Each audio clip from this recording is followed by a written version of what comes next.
Welcome. We're not going to be talking about market sentiment today. Instead, we're doing a deep dive, a detailed legal and structural analysis. We're going to examine the legislative and fiscal framework that has been, quite frankly, deliberately engineered to dismantle the private rental sector as we know it. You know, for generations, the UK property market really ran on an unspoken promise that you could pass your wealth down through your family. Well, that social contract is now void. The legal and financial tools you used to rely on for wealth preservation, they've been systematically targeted and they are failing. Our focus today is getting into the fine print of that failure. So here's how we're going to structure this briefing. Think of it as threat and response. First, we're going to dissect the four main legislative and economic attacks on private property wealth. And then, my colleague is going to walk you through the only viable countermeasure left, the corporate shield. Okay, let's start with the biggest foundational error we're seeing right now. It's this reliance on legacy capital and inheritance as some kind of financial safety net. In today's environment, that's a passive strategy, and frankly, it's a failing one. The math just doesn't add up anymore. Just look at the macroeconomic picture. It's hostile. The high interest rates mean releasing equity is unattractive, while inflation is just eating away at cash savings. And as you can see here, the very assets that are supposed to be the inheritance are stagnating or even shrinking in value, especially down in London. The numbers just don't work. Now, these macroeconomic headwinds, they're only part of the story. The much more immediate, much more aggressive threat is the state's direct legal mechanism for seizing family equity to pay for social care. This isn't some invisible market force. This is a state-mandated wealth transfer, plain and simple. And that brings us to the absolute core legal question for anyone trying to preserve their wealth. How does this happen? Well, the process isn't vague at all. It's a clearly defined legislative path for the state to encumber and ultimately liquidate private property. Let's walk through the exact mechanics of this legal confiscation right now. I need you to pay very close attention to this number. £23,250. This is the statutory capital threshold in England. If an individual who needs care has assets worth more than this, and let's be crystal clear, the family home is explicitly included in that asset calculation, they are immediately classified as a self-funder. That status makes them personally and fully liable for 100% of their care costs, which, as we know, are absolutely catastrophic. The language used here is absolutely critical. The state offers something called a deferred payment agreement, or DPA. They present it as a way to avoid having to sell the family home right away. But legally, that's not what it is. A DPA is not an equity protection tool. It is a debt accrual instrument. The local authority pays for care, and in exchange, they secure a legal charge against the property's title deeds. This means the council now has a legal claim on that property that must be paid off before any beneficiary sees a single penny. So this is how that wealth cannibalization happens, step by step. It starts the second your capital goes over that £23,250 threshold. Boom, you're a self-funder. Next, any liquid savings you have are just torched, burned through by care costs that average somewhere between £68,000 and £80,000 a year. Once the cash is gone, the DPA is triggered, and that legal charge is slapped on the home. From that day forward, the debt to the state just grows and grows, legally jumping the queue ahead of any inheritance claim. Then, upon death, the estate's primary legal duty is not to the family, it's to sell the property and pay back the council. And you can see here, it's a pincer movement. On one side, you have DPAs actively eating away at the gross value of the estate, to the tune of up to £80,000 a year. Then on the other side, you've got frozen inheritance tax thresholds, which means inflation is dragging more and more average estates into that punishing 40% tax bracket. So the state effectively hollows out the value of the asset before it even applies the punitive taxes on whatever is left. Right, that attack on legacy wealth is just the first front. The second is a direct assault on whether private landlords can even operate, through a raft of new mandates and penalties.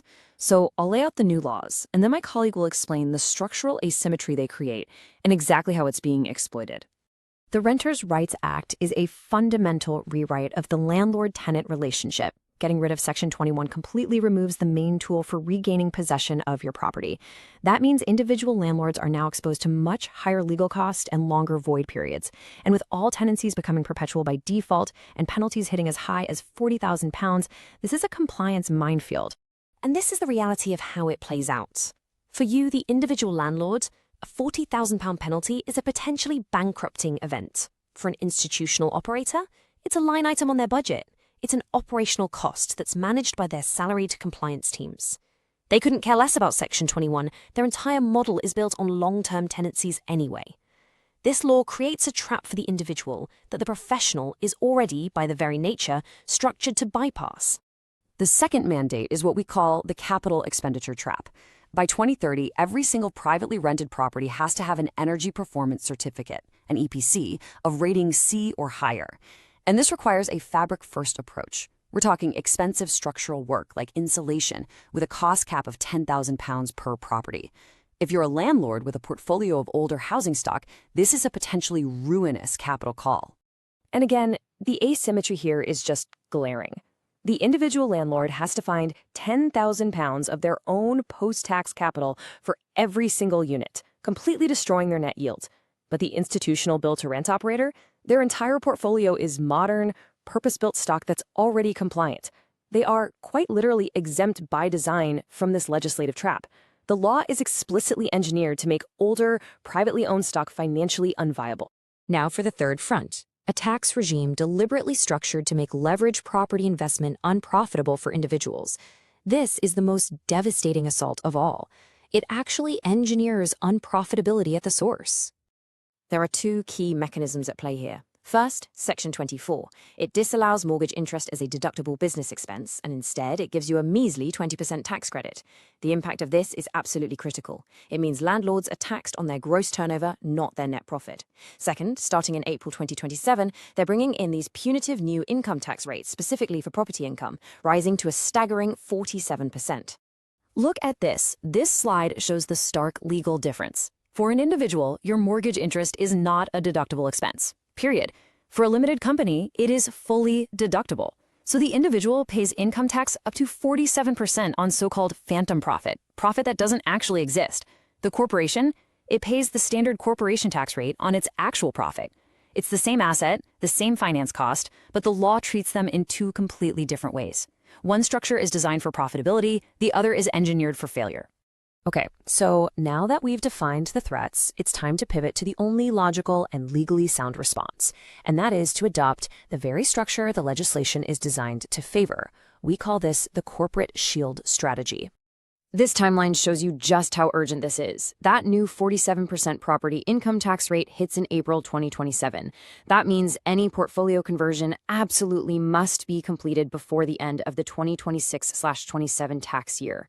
This isn't some theoretical exercise. It's a time-sensitive strategic necessity. The process of incorporation, financing, and transferring assets has to start now.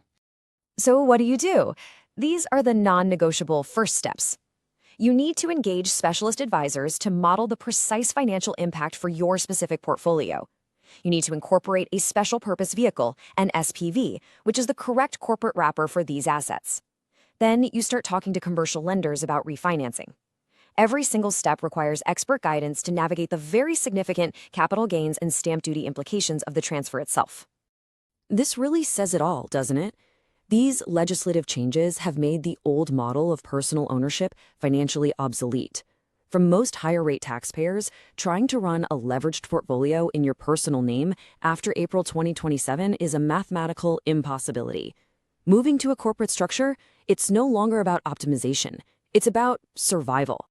The legal and tax landscape has been fundamentally redrawn. The deadline is fixed. The financial consequences of doing nothing are mathematically certain.